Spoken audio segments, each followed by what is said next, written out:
Phones continue to get bigger and bigger, but it seems like somebody finally figured it out. Why not just put phone bits in a tablet? Is this a phone on steroids, or a tablet with an identity crisis? Well, the answer is yes. Hey, it's Joshua Vergara from Android Authority. What's going on, everybody? And this is the ASUS FonePad. If the FonePad looks familiar, remember that ASUS brought you the great Google Nexus 7, and the FonePad is actually very similar. You get a 7-inch screen device with the sizable bezel around the display with the front-facing camera and phone speaker grill up top. The back sports a nice brushed aluminum finish which gives it a nice industrious look and feel. Up top you get the rear camera with a great addition of a small removable cover that allows access to the SIM and SD card slots. You get 3 buttons on the left for power and volume. All in all, it handles just like the Nexus 7 and is very similar to most other 7-inch offerings.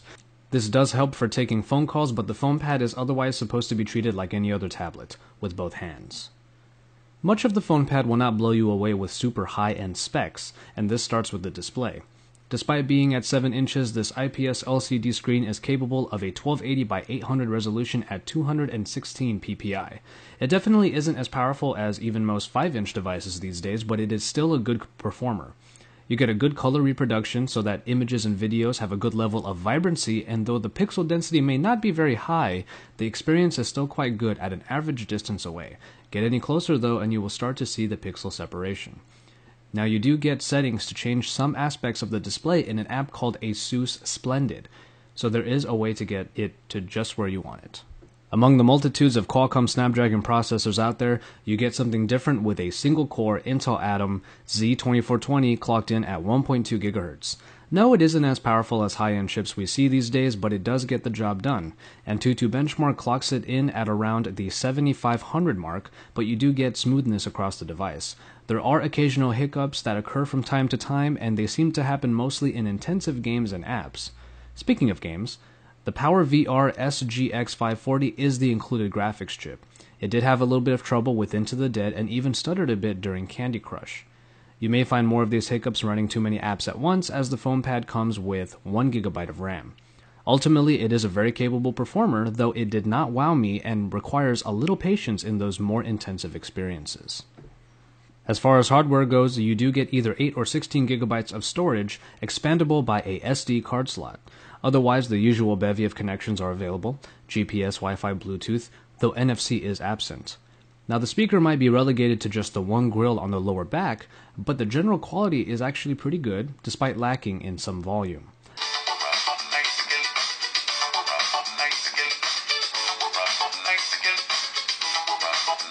An Audio Wizard app does cater the sound to different types and does well to enhance the sound accordingly. But the biggest story here obviously is the phone side.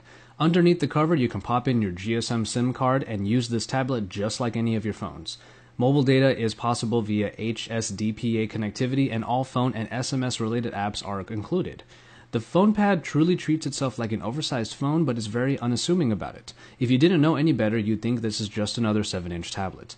The call and texting capabilities are just like any phone, and the phone speaker is adequately loud and clear. Otherwise, it really wasn't anything overly special other than being an oversized phone. Holding the FonePad up to your face for the call definitely takes some getting used to, and even now, I'm still not sure if I am. But if there is one part of the FonePad that excels, it is the battery life. A hefty 4270 mAh battery powers the tablet for 9 hours of talk time. In my time with it, regular usage stretched out over 10 hours, which is really impressive.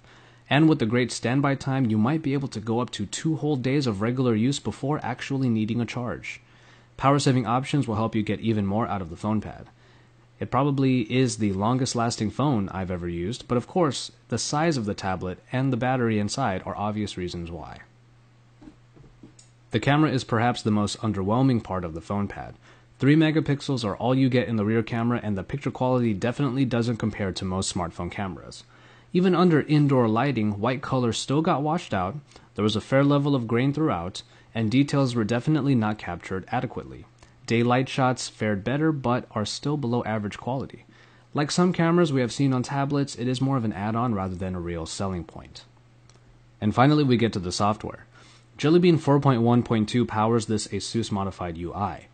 ASUS keeps things looking mostly stock, aside from additions like a power widget and a suite of floating applications very similar to Sony Small Apps.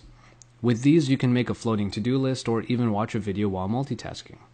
ASUS did add in apps for customization like Studio, a photo editor, Storybook, which makes small memory presentations using pictures and videos, and a couple nice memo apps. With some customization added in, ASUS keeps things simple and easy to use by not doing too much or even too little. Now, though the phone side might be a nifty change in the tablet game, it's become clear that the FonePad isn't really going to overthrow any of the top players in the game. Luckily, it is priced accordingly at around $249 and just under €200 for the European market. And so, there you have it. Would I recommend the FonePad? It's not for everyone, that's for sure. This is because most people probably already have a capable smartphone, and unless you are okay with swapping the SIM card back and forth between it and ASUS's hybrid tablet, you'd have to shell out more for an extra off-contract plan.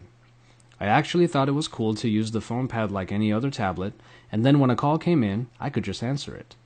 But I also knew that as their singular device, most people might find it cumbersome and even maybe just a little bit weird.